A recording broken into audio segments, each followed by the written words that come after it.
Right, hello everybody.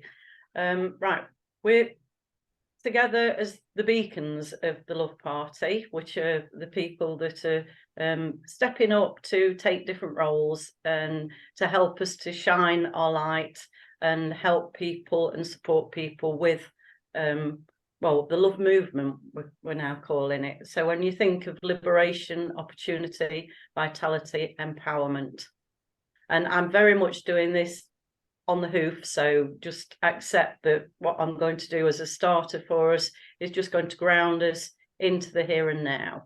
So people that are on the meeting, or if you're watching it, if you want to just allow yourself to close your eyes if that feels right, and just really center yourself and go to just below your navel. So in some areas we call that the dantian, and you imagine that as your reservoir of energy that's taking you through your lifetime. And I know I did some martial arts for a while before I even knew anything about this sort of concept, and they used to get us to focus on that area. And also when we were doing any of the movements, they got us to do what they called a kaya, which is a huh sort of sound. At first I sort of faked it, and luckily I faked it until I made it. So just imagine that reservoir of energy just below your navel, and just take a reflection on how, if it was a big sort of bowl in that area, how is your reservoir of energy? And then just allow yourself to imagine a colour or colours coming in through the top of your head, through your crown, and going down to that reservoir of energy and replenishing it. So you've got that flow of energy, and you might breathe in and imagine the colour coming in through the top of your head, down to that dantian, to that reservoir. And as you breathe out, imagine it overflowing in a beautiful way that's sending all that energy around the whole of your body, helping you get that sense of being here and now, that sense of release. Any tensions are released. So just imagine it flowing through and filling the whole of your aura. So you are shining out as a beacon, whether you're one of the sort of official beacons or not, you are still shining in life every single moment. And we need to also help to shine in those dark places. So if you think of a lighthouse and the light flashing, if it was on all the time, people might not notice it. So when you go into these different places, you're like a lighthouse, helping to bring some light to that darkness. And then you might go somewhere else and shine your light somewhere else. And when we shine our light in the places that are already light, it's not noticed as much. And the concept of what we're here for the love movement is to help to invigorate people to choose to actually engage with allowing themselves to register to vote, and then voting, so that we can change this system. So just imagine that beacon of light shining, and I will call it dark places of the political area, but we are lights that are shining in those areas, and they're needed in those areas to help transform and to help to bring the light and liberation, opportunity, vitality, and empowerment. And we're spreading this not only through the United Kingdom, but throughout the world and beyond to all the universes. So now just really ground that energy and come into this physicality that sometimes can feel quite dense, but we need to help with that denseness and help to raise the vibration. And we're now working on the draft charter to help us and to help the United Kingdom and beyond, and connecting with the energies of other movements throughout the world that are actually doing this as well, to create peace, harmony, help each individual realize the energy and power that they have to bring a beautiful life for all of us, all the animals, and all of nature. So just take 3 breaths if you wish.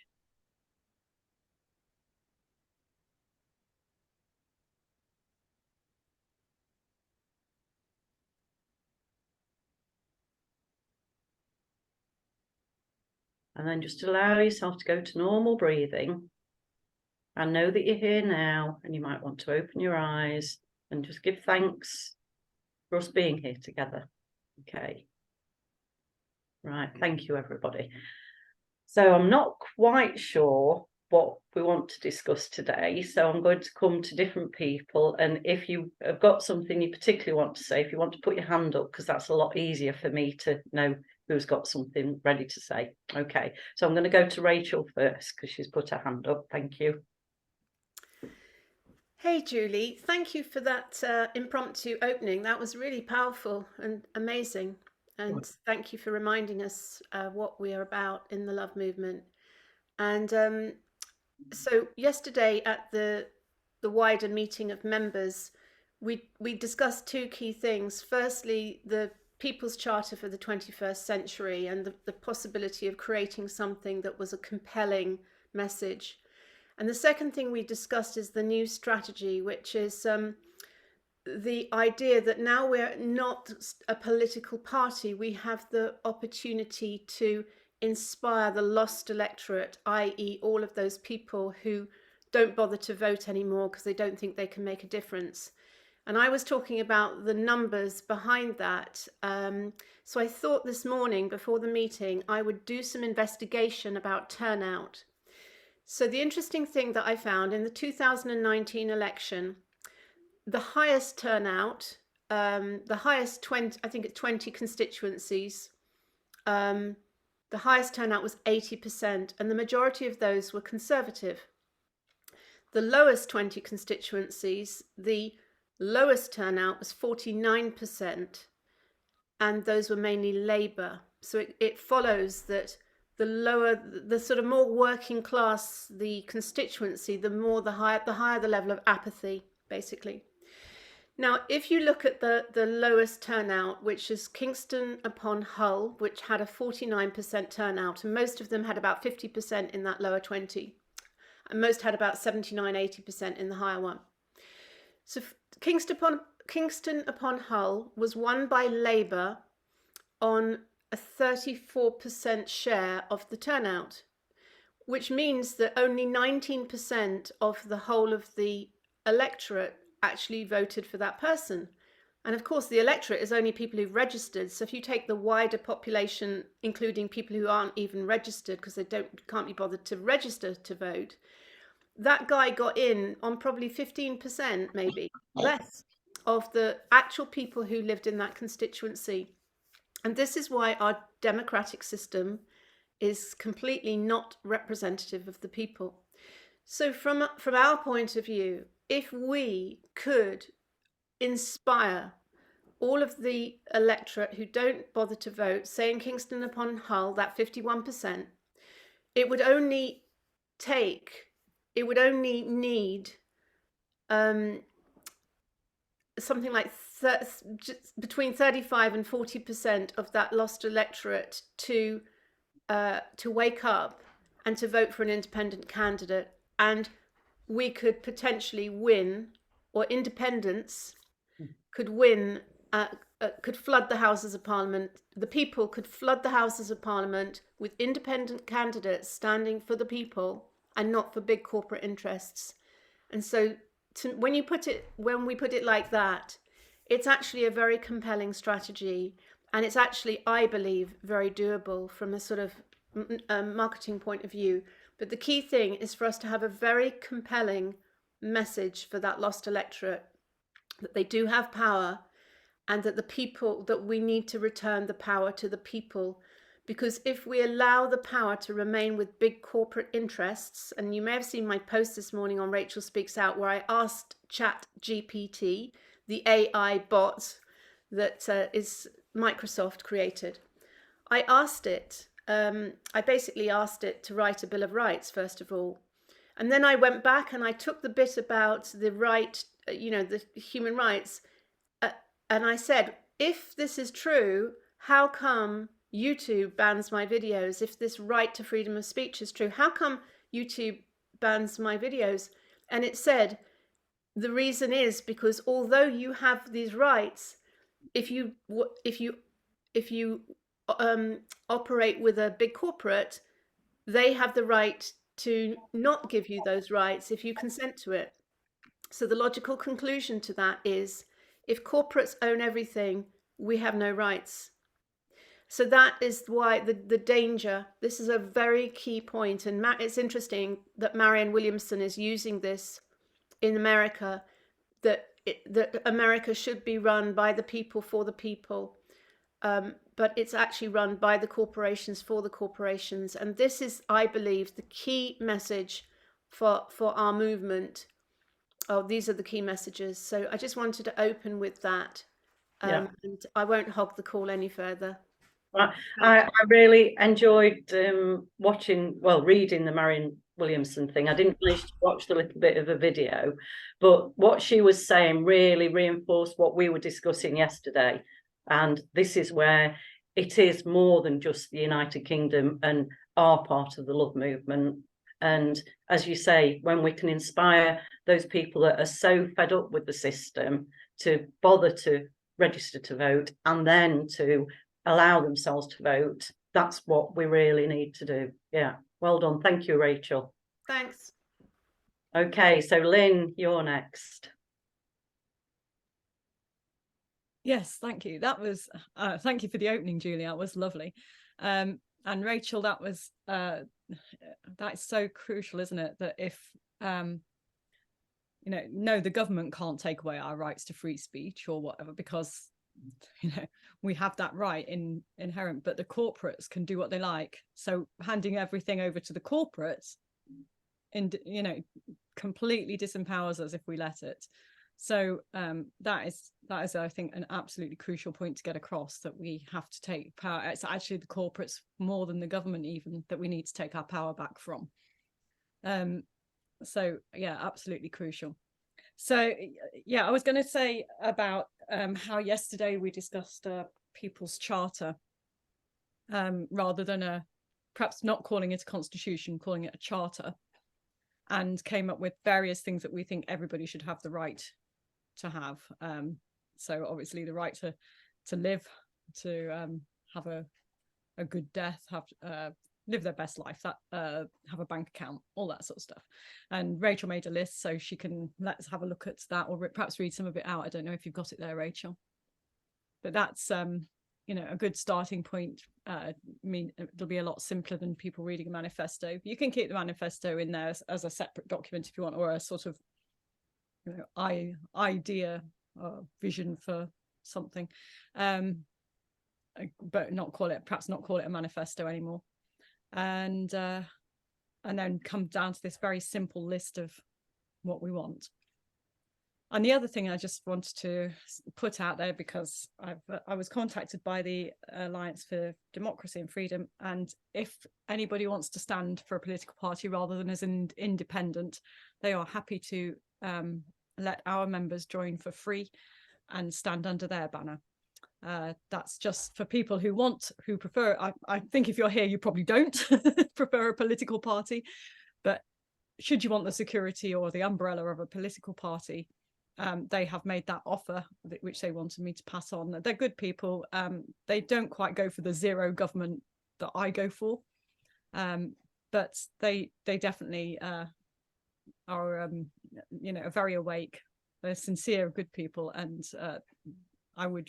I'm happy to be aligned with them. I wouldn't call them. I wouldn't join them personally. They're just a little bit too old system for me. Still using the old system. Still aiming for the same old 30%, 40% or whatever of the Conservative and Labour.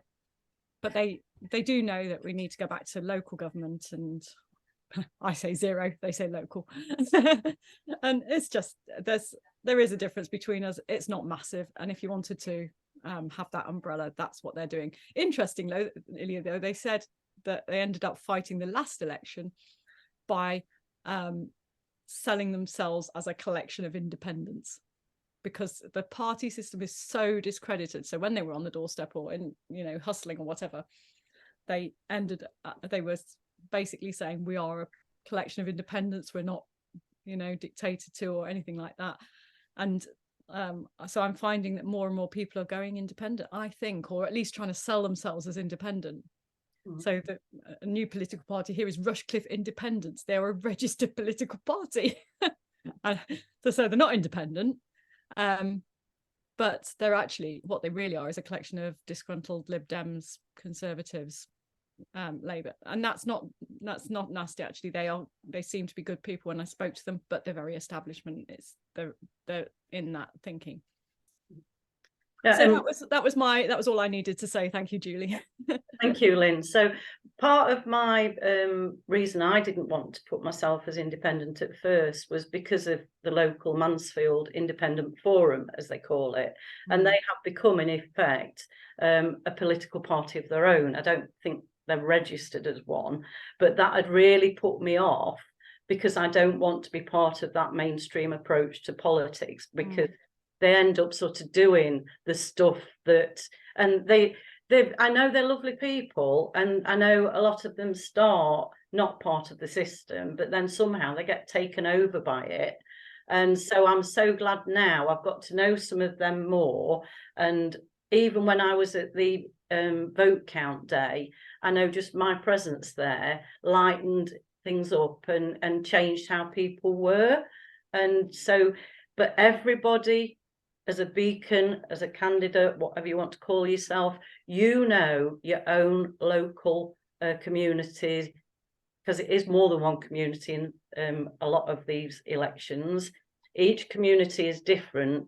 You know what's the best way to approach that, whether it's as an independent or with the ADF, which I can't, Alliance of Democracy. Yeah, there are some where the constituencies might be better suited for an ADF approach. There definitely are. The true blue Tories, the disillusioned Tories would definitely go for the ADF. They are like the traditional Tories in many, many ways. They are, true liberals, true taking responsibility for yourself, true, true devolvement from government. For a traditional Tory, the ones that are voting 80% Tory, that's probably not a bad option. And what we need to remember is literally a whole country's decision can be based on one person's influence, because complementary therapy wise, there's two different countries. One person literally helped to continue promoting complementary therapies. One person literally helped to basically demonize them and get them out of normal life. So thank you, Lynn. Okay, we're ready for Roger. Thank you for your patience, Roger. And Can you hear me? Yes, we can. Thank you. Okay. Well, really, it's just to give some feedback on my research regarding the so-called Constitution, which seems to be intertwined with the Magna Carta. Where one ends and where the other starts, I really can't say. But anyway, I'm going to give you my conclusion. My conclusion is that there really is not a recognized constitution. It doesn't exist. But what we've got is something I call the ghost constitution, because it's something a lot of people mention. I mean, if you ask the average person in the street if they know anything about the constitution, or even if it exists, they will think it does. The people have been brainwashed into thinking that a constitution does exist. But ask anybody, including the Minister of Justice, and you won't get an answer, because there is not, in my opinion, there is nothing written down anywhere. And I refer you to a man called Lord Jonathan Sumption, and he was in a debate at Cambridge with somebody else. I can't remember who. It's not important, because all I want to tell you is what he said. He said that there is no written constitution. and the verbal constitution has been adequate all these years. So what he's really saying is there is no constitution. He was a High Court judge. So where the hell did he get his law from? You know, how did he judge people when they came to his appeal court? If there's nothing written down, where did it come from? It's the ghost. Yeah. And when you think, Roger, of it used to be that a handshake was all that was needed. I sort of have gathered historically, but I know even the word constitution, before I got into this movement and stepping up over the last 3 years, I don't know if I'd have even been able to think of the word and what to say. To me, it would have been more to do with America rather than to do with the United Kingdom. But I'm a person that I used to hate history at school because I didn't like the way they perpetuated the wars and having to learn about wars and dates and all stuff like that. And now I know they weren't even telling us the truth anyway on a lot of it. So, yeah. Right. Anything else that you want to say, Roger? Well, I just think the American Constitution is basically, fundamentally, the Bill of Rights, which they got from England, which is not part of a constitution. It's in fact, well, it says a Bill of Rights. That says immediately it's an act of Parliament. And so when they first went over there, they weren't honourable to the Native Americans, were they? Well, I've not thought about that, so I can't answer that question genuinely. So, you know, maybe your research is correct, and so I'll go along with what you say. So basically, finally, in my opinion, we really do have to create the law by which we are protected against their legislation. And I mean, Rachel's in the right direction there. We've got to be a movement which creates a charter with tenets in it, which protects us from their legislation. And I think it's been very strategic. The government is kind of trying to tell us that there is a constitution, you know, because they talk about it a lot. I mean, take Jonathan Sumption. You know, he said, yes, there is a constitution, but it's not written down. So here again, he's making a bloody ridiculous statement, you know, because you can't have a law if it's not written down. It's impossible. Yeah, but also whatever's written down, we've got to have flexibility enough to honour each different individual and each different circumstances. And that's what comes through with the common law thing of first do no harm, loss or injury, and also the concept of the trial by jury, not a trial by a judge who is part of the system. And we need a genuine jury, don't we? So thank you very much, Roger. Yeah. And thank you for supporting all of this for the love movement. Yeah. So anyway, we're having a meeting.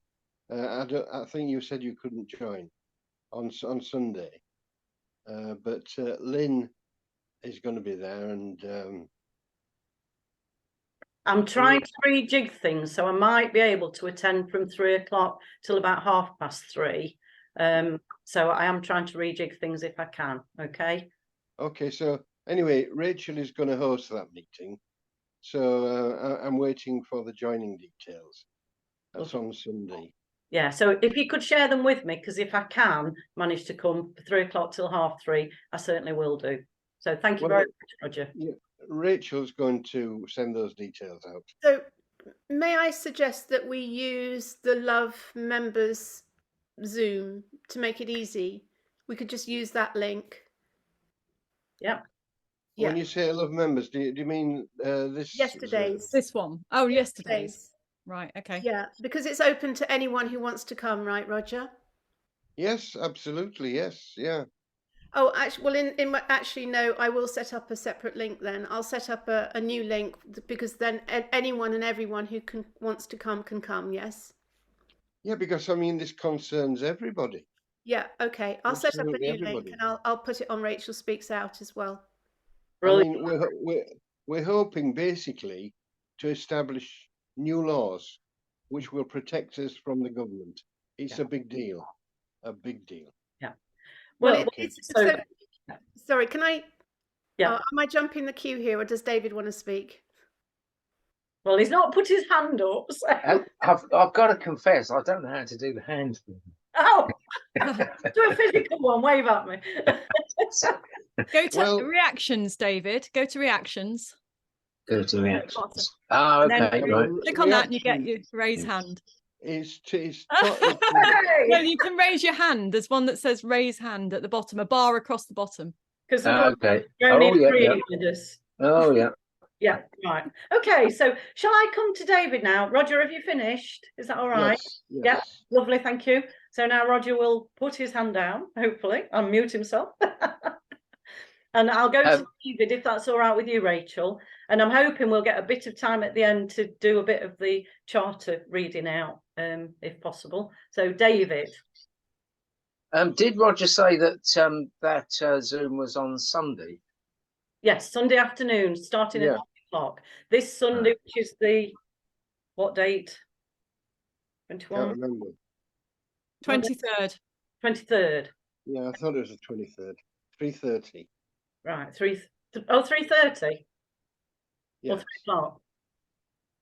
Pardon? I thought it was 3 o'clock start. Well, as far as I remember, it's 3:30. Oh, right. Sorry, I won't be able to make it then. Right.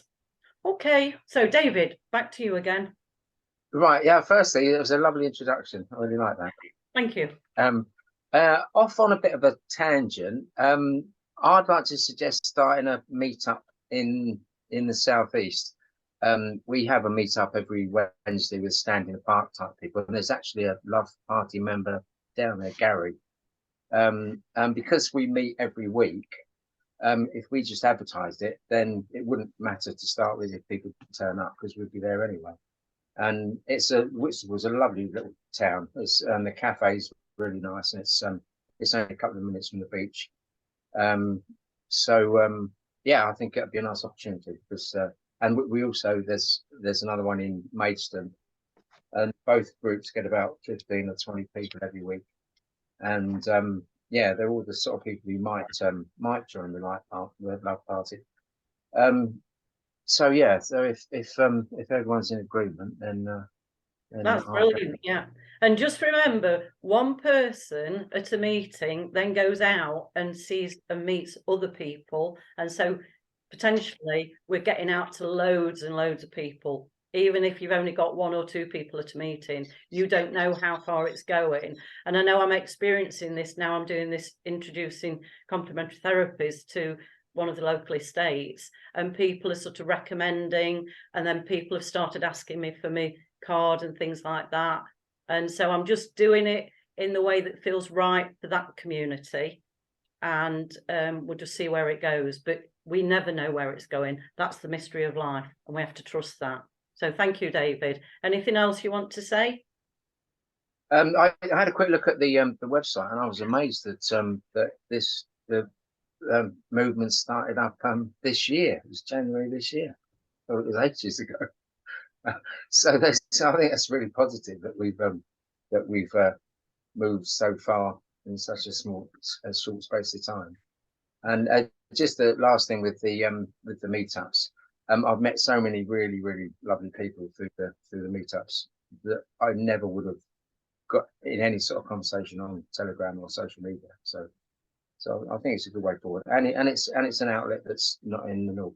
Not that I've got anything against them, but it's nice that there's that option for people. And it's lovely having physical meetups, but also we need to appreciate that social media is even helping us to be together today.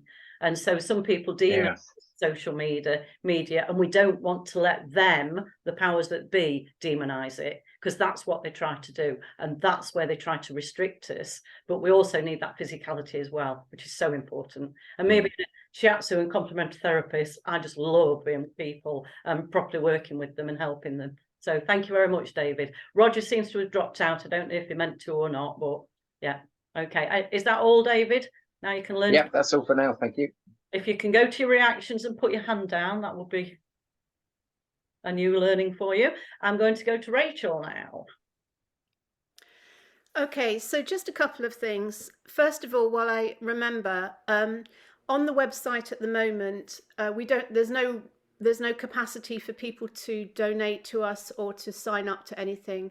So I am intending to put firstly a sign up, so people who want information and to be on the database of the Love Movement, and I will reopen a donations button for donations towards the general election campaign, although we have agreed yesterday that we want to encourage candidates to do local fundraising, because they will need to raise £500, and also everyone who stands as a candidate gets a free mail shot to all their constituency, so typically 60,000 on average, I guess, people, but you do have to fund that leaflet even though the delivery is free.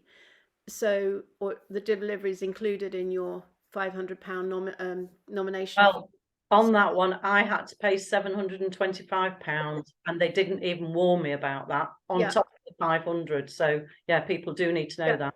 But that was a contribution towards the printing of that leaflet the booklet that you were in, right? So this is what I'm saying, is that there needs to be a provision. It probably will be about £2,000 or £3,000 to fund the leaflet that actually goes out to all the households. So that's the kind of fundraising just to do the campaign that's needed. So to raise that kind of money centrally for 600 constituencies times £3,000 is a 1.8 million or something crazy. So we really do need to encourage people to fundraise locally. So I just wanted to make those points about the website, and I will get onto that, and that will automate the system a lot and make it a lot easier to manage as well.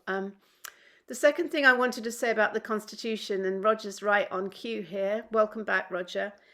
I was talking. Yeah, just a minute. I just wanted to check the time of the meeting. 3:30. Yeah, it is 3:30. Yeah. Okay. So I'm just talking a bit, just touching on what you said earlier about the Constitution now, Roger. And I was speaking to a very prominent person in the freedom movement, as well as a lawyer who's very expert in the freedom movement yesterday, both of them shall remain nameless. But we were talking about the Constitution, and I was saying about this unwritten Constitution, and they basically said that it is written, but it's across a huge amount of case law and legislation. So it does exist. It does exist in the current legal system. So what is really needed is the real antidote that they both said was, the real antidote to it all is the trial by jury, because the trial by jury can disregard any legislation, any previous case law in arriving at its decision. So it can basically say that even if someone is completely caught red-handed doing the thing that the legislation says is wrong, if the 12 people on the jury believe that it's the legislation is corrupt or doesn't make sense, then they can disregard it, and they can find the person innocent, and we are innocent until proven guilty, of course. And isn't it interesting, Rachel, that I know Roger particularly has been trying considerably to get a written copy of it, but we aren't being allowed to even get access to that. Well, they were saying that we had a very interesting 2-hour discussion, and it will result in a recorded conversation which will happen in the autumn. But they were saying that the entire system is based on trickery and deception, and to the extent that every government, every authority department has its procedures and its modus operandi, and also the way that it trains the staff using behavioral psychology techniques. It is all designed to create maximum fear in the person that it's trying to focus on, and the whole thing is completely and deliberately geared to trick you into consenting and to giving your authority away. And at that point, when they gain jurisdiction over you, then it's kind of game over. So that's why it's so important to not consent. And this brings me on to the point about the big corporations, because I've noticed, and I'm sure you will have noticed, that the terms and conditions, like, tick this box if you want to do this, if you want to do this, okay, just tick this terms and conditions box and say you agree. And when you actually look at the terms and conditions, it's like 100 pages of fine print. And so I would suspect, and certainly I know from I quite often just tick that box to get to what I want without reading it. And I'm sure many people do that. And that is the concern, is that we are consenting to these corporations. And in that 100 pages of fine print, it could be, I agree to hand over my home to you if I default on this mobile phone contract. It could say that. So often the way they actually word it, and then sometimes they even ask you to tick that you've understood it. Well, how do you understand it until you know that you don't? Well, exactly. And so this thing about consent, and it's consent by trickery and duress and deception.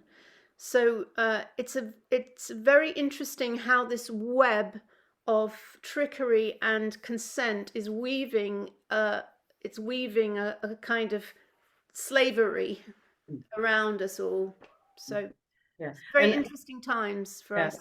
As we said yesterday, when you think of do no harm, loss or injury, just because somebody is following a law and they're just saying, well, I'm just following the law, so I've got to, you know, smack you or whatever, or even shoot you and kill you. Well, it's not my fault. I was following what my instructions are. So think of the military and the police. And yet, actually, do no harm, injury or loss is the critical thing. And so they do not have to follow those orders. And we need people to realise how empowered they can be, even if they are military and police.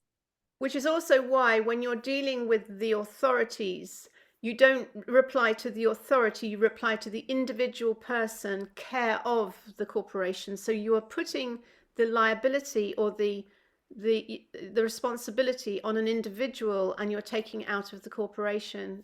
Yeah. I just wanted to say one thing that you said earlier, Roger, about this Bill of Rights. It's not actually passing a bill to give people rights. Of course, it's a statement of what are our inalienable God-given rights. So we're just clarifying. It's not like we're passing legislation or a bill to give people these rights. We're clarifying what the rights are for the 21st century, as opposed to the Magna Carta 1215 or whenever it was. Right. Thank you, Rachel. And also that concept of the finances, 2,000 to 3,000 feels a lot more achievable for the general election than thinking of those millions. So if we can focus everybody on 2,000 to 3,000 locally, and then who knows where we'll go. Yeah, and start now. Yeah, keep believing in the positive abundance of everything that is needed. Yeah, so thank you very much, Rachel. Lynn, I'm going to come to you. And then hopefully we'll have a bit of time for Rachel to read out the charter. Yeah. Yeah. So, as Rachel said, the charter being a statement of what rights we have. So, I mean, it could be the same as saying, you know, you're born with a kidney, you're born with freedom, you're born with your head, you're born with, you know, the right to life. It's just, you know, these are inalienable things you're born with. So we're just stating that. We're not saying we are giving, it's absolutely not that, because, you know, they are ours. It is us. So yes, now when I was talking to the electoral officer of ADF, he was saying that I told him that you two had gone in as Rachel Elmer-Love and Julie Tasker-Love, and he said, very clever. And I said, yeah, we've had a police letter from it. She's been asked to go and speak to the police. They've been looking at electoral fraud. Oh, that's absolutely ridiculous. You can call yourself whatever you like. It's, you know, and I think he knows a lot better than he's got a lot more experience than I have, but my understanding was that you could absolutely call yourself what you liked. On that second box, on the first box, you put who you are, what your legal name is, and the second box you can put what you're known as. And if you want to be known as Rachel Eleanor Love, you can be. So he was, he was very supportive, and he basically said, "Well, you must have them worried if they're going after you for silly things like that." so yeah, thank you for that one. I see it as a positive. I really. Yeah, they're lovely. I mean, like I say, they are good people. And so it was very nice to get that reassurance from him. And yeah, I think we have to remember the difference. I think it's a difference between legal and lawful, isn't it? If you're, legally a policeman may have to bat you over the head with a hammer, but lawfully they're not allowed to. Is that so? Because the legislation is not always lawful. And I think we can get a lot of this legislation out the way because it is not lawful. It overrides our law. It overrides our rights and therefore is not lawful. So there's a whole raft of legislation that I think can just, because it's not lawful, would be my opinion. What does Roger think of that? Just briefly, Roger. And I would say all we need is minimal of anything anyway, and flexibility. Absolutely. So just very quickly, Roger, then. I agree with everything you say about that. Yeah, I mean, something can be legal, but it's not lawful because it may be something which harms somebody. Yes. And that certainly is not lawful. Exactly. So my understanding is that the legislation, the way it started out, was to sort of a way of controlling corporations, entities, not people. And it has been extended. It's been extended to cover people. So when you try and apply it to men and women, which I assume is why they're trying to get rid of the terms men and women, then you, when you try and apply that legislation to men and women, sometimes, quite often nowadays, it's overriding their lawful rights and the law that they are under. So which is God's law, of course, as common law, natural law. Yeah. And in behavioural psychology terms, that's what they're doing. They're trying to sort of split us off from our people and really getting to know each other and being allowed to be sociable and family orientated and everything. Sure. And we're doing that on so many different levels. Absolutely. Yeah, and I think also that's that substituting of the word lawful with legal, you're saying, oh, you can't do that, it's illegal, and making that a really big deal, when actually we can say, well, so what? It's lawful. If we could come back with that, and as long as we're not overriding anyone else's rights, then it's lawful, isn't it? So yeah, there's I think there's a little bit of re-educating to do, and there's also just pointing out that making it very clear that lots of the legislation, while it's fine for corporations, maybe it's not fine for men and women. Well, they've made us into corporations, haven't they, with our names? Yeah. Well, they try. Yeah, some people say that. I haven't really seen the evidence for the fact that we are. I know what you're going sort of towards the Sestaki stuff. Sestaki Avier, is it? But also, when you think of some of the and the capital letters and all that sort of thing, I think we can. I mean, anyone under equity, is it equitable and fair to treat somebody like they're dead just because their name's in capital letters? No, it isn't, is it? So that's what they do. So it really doesn't matter. But it's not equitable and fair, is it? So but that's just the equity law, that wouldn't work.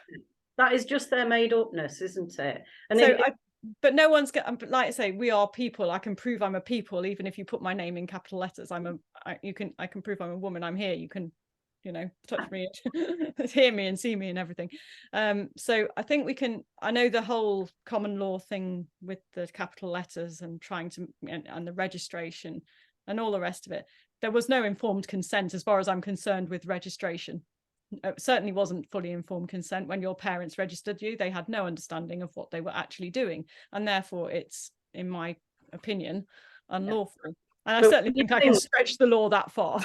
But when you think, even when writing first came out and more people were being allowed to do it, people were in fear of it, and now we can perhaps understand why that ancient fear came up, because they were utilizing it in their own way to be Yes. first Yeah. towards us, which ain't right, is it? No. So, but I love the concept of, I mean, they've got so many competitive games and competitive sports these days, but the lovely cultures that, no, we are going to finish this game when we are all evenly scored, and they are more respective of each person instead of having to beat them and be number one or whatever. So, right, thank you very much for that, Lynn. Can I just say also, there was one more thing, Julie, and that just to pick this up about unwritten. I mean, I don't know, I tend to think of the Constitution as a bit of a sort of social contract. I don't know whether that's true or not, but certainly under contract law, verbal contracts do hold. The problem, of course, is proving them, is actually proving they exist at all. But a verbal contract is certainly one that you can be held to. You're right. Yes, if you can prove it exists. And that's what we need to go back to, is proper respect for each person. Doesn't matter what's written down, and almost doesn't matter what's said. It's how we are with each other, isn't it? And we need to get to that. Yeah. Right. I'm going to go to Rachel, because otherwise we're going to run out of time. So is that all right, Lynn? You've said. Yeah. Sorry, I'm complete. Thank you. Right, Rachel. Okay, so I'll read this, the People's Charter of Inalienable Rights for the 21st Century, which is a starting point for discussion. It's not something that we've agreed. It's just these is just a roundup of the points. We're just saying it's a draft for the moment, aren't we? Yeah. Yeah. And so obviously we welcome all comments and observations and additions from anyone who's watching this, please. And just to say, David, with your question about the police, if we get time, I'll answer that later, or on the Beacons group. So the People's Charter of Inalienable Rights for the 21st Century, number 1, I'll just go through them in a sort of arbitrary fashion. The right to give birth naturally. 2, the right to natural life and to thrive. 3, the right to natural death. 4, the right to freedom of speech. 5, the right to privacy. 6, the right to be made aware if psychological manipulation techniques are being used on us. The right to freedom of movement and the right to roam. That's a question mark on that as a landowner. The right to analogue living. The right to trade without taxation. The right to home educate our children. The right to breathe fresh air, the right to natural living water, the right to natural light, the right to free energy, the right for communities to come together to grow their own vegetables on local land, the right to live without electromagnetic stress, i.e. 5G, the right to holistic remedies, complementary therapies and natural healing, the right to bodily autonomy, the right to uncontaminated blood transfusions, the right to use cash or any other currency, the right to have a bank account, the right to be treated as innocent until proved guilty, the right to remain silent, the right to a trial by jury, the right, if convicted, to trauma healing and rehabilitation, the right to spiritual freedom, the right to live in peace. And then we also touched upon a right for animals to have the right for compassion and respect. And I would go even further, that each plant needs that as well, don't we? And that doesn't mean that we don't look after nature. But I prefer to call what some people call weeds wildflowers, because I know that they have lots of benefits. And when you think that they used to put patients under a willow tree to help them feel better and ease pain, we need to be much more respectful to our plants as well, don't we? Thank you very much, Rachel. I think that's a wonderful starting charter for us, for our love movement. And this is just the basic rights that every single person in the whole of the world potentially should have, if we use that word should. And thank you for putting that together. And we know it's just the start of this working document that we're going to bring together even more on the 30th of September, if I'm correct with that date, as we all come together for our first sort of major gathering, I'll call it, rather than conference, because we don't need to necessarily go with that terminology. And I also do want to thank Rachel for, I'm sorry that you're having to go through what you're going through, because I stepped up with that word love in my name first, and thankfully I haven't been brought to task on it. But thank you, Rachel, for helping us to know that we can do that use of the word love. And when I said to my electoral office people, well, people know me by the Love Party, and I showed them the leaflet, they just said, oh yeah, okay, that's fine. And I was Julie Tasker-Love-Birks, because I also brought in my marital name that I've gone away from, because a lot of people knew me in that marital name in various roles that I took, because I was very active governor and stuff like that at schools, etc. So thank you very much, Rachel, for all that, as well as what you're having to go through for us. So Thanks. anything else you want to say before we go to Roger, just as we finish? Oh yes, the people I was speaking to yesterday, who are very, very up on this, were saying, because we're talking about this very Bill of Rights, they were saying that Justin Walker and William Keat already have, I think they're both new chartists, they've already written a bill of, like a Bill of Rights. So they were really encouraging us to liaise on this. And you know, as we've seen, Marianne Williamson, she's creating a 21st century economic Bill of Rights in America. So this is the zeitgeist of the times, it feels to me, that this writing down, establishing our entitlement, our natural God-given entitlement, that and that maybe this with the corporations, that if you're a director or a majority shareholder or a big shareholder in corporations, it is your duty to uphold those rights as an individual, as opposed to hiding behind a corporate limited liability thing. Yeah. You know. Lovely. Thank you very much, Rachel. Yeah. Okay, Roger, I'm going to come to you.